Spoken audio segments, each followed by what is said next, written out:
My husband is not my world. He's not my everything. He's not my be all and end all.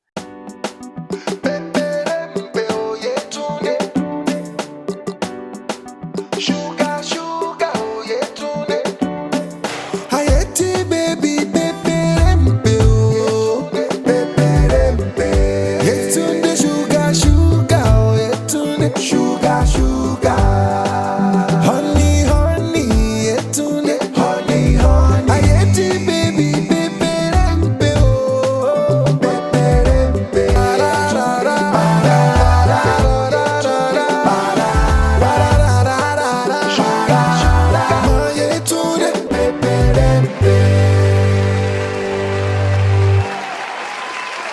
Hi guys and welcome back to my channel. My name is Yetunde. So I had this comment on my last video where I was speaking about how I didn't love myself, and the commenters wrote, it took getting my heart broken to fully understand the love we humans are supposed to have for God. God has been a wonderful support and guide as I intentionally go about learning about him, and your post came at the perfect time. Let me tell you, heartbreak is one of the most painful things that we go through as human beings. Like, I feel like there's no one that can say that chopping breakfast is easy, because it isn't. Whether it's whether the person is a male or female, getting heartbroken is painful. I think that one of the greatest disservices that we do to ourselves is making a person the center of our universe. And it's common. Like, I love my husband. He is an amazing husband. He is God's blessing to me, and I have said that time and time again on this channel, and just how much I feel so blessed to have him. And it's such a wonderful experience and journey doing this life with him. But in the same breath, my husband is not my world. He's not my everything. He's not my be all and end all.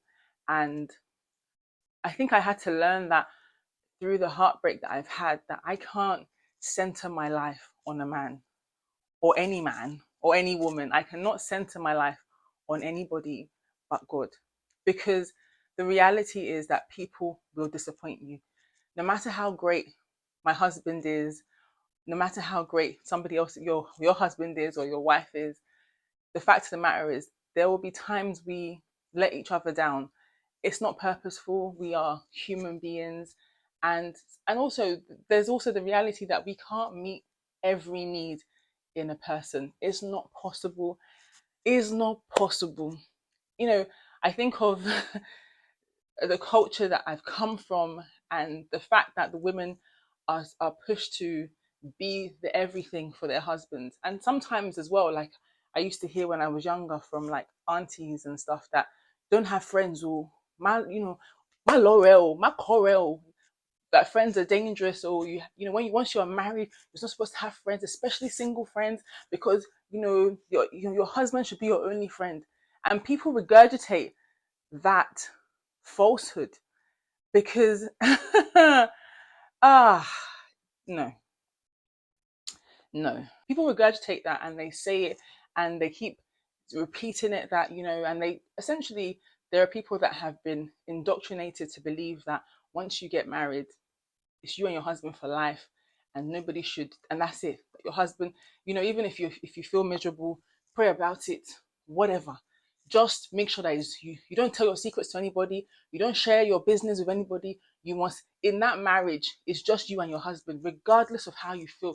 Just God and your husband are the only ones that you need. And I've come to say that that is a lie from the pits of hell. That's a lie. That's a lie. And anyone that wants to tell me different, go ahead. Because it says in Proverbs 11:14, where no counsel is, the people fall. But in the multitude of counselors, there is safety. That's the King James Version. Let me give you the NIV. It says, for lack of guidance, a nation falls, but victory is won through many advisors. So in all, you need to have friends. You need to have friends. You need to have friends. My assumption is that she gave all her love to this person, all her love, and it didn't work out. it it didn't work out, and therefore she then found love in her father. And that is the reality. Yes, our love is in our father, like our God in heaven, our father in heaven. He is our ultimate love. He is the one that can never disappoint us. He is the one that can always make us feel good no matter what. And he shows his love through people. Like, God can't come down to heaven and be my bestie. He can't come down to heaven and go on a coffee date with me, or go out to dinner with me, or make me laugh and giggle. He's my father, but his love, I can see it through my friends and my family. One of the benefits for me was getting married a little bit later than I expected. That helped me to understand the beauty of having friendship, even though I had a romantic relationship, and incorporating the two and ensuring that I kept a part of myself, which was me, Yetunde, as a person, as well as, and then when I became a wife, was Yetunde a wife. It was in addition to who I am. So when people like talk about things like, oh, married women shouldn't be friends with single women, why? There are experiences, like Paul was single, so that means his married friend should not have been hanging out with him. And he had so much wisdom. I use him as an example because we can be so limited in our thinking, and it's dangerous because there are women that are dying in silence. There are men that are dying in silence because they are scared to share their misery or whatever with others. And I'm just like, we need to break that. We need to break that. We have to use wisdom about who we receive counsel from. That is 100% very, very important. And I always believe that when we seek God, he sends us to the right people to speak to. And sometimes it can be the people that we least expect. But the reality is, I will say it again and again, we need community. Whether you're married, whether you're single, you can't do this life alone. Guys, it's so, and the thing is, the devil loves isolation. He loves us to be in isolation. That's where all these scary thoughts come. I trust me, I know. There's been times when I've isolated myself, right?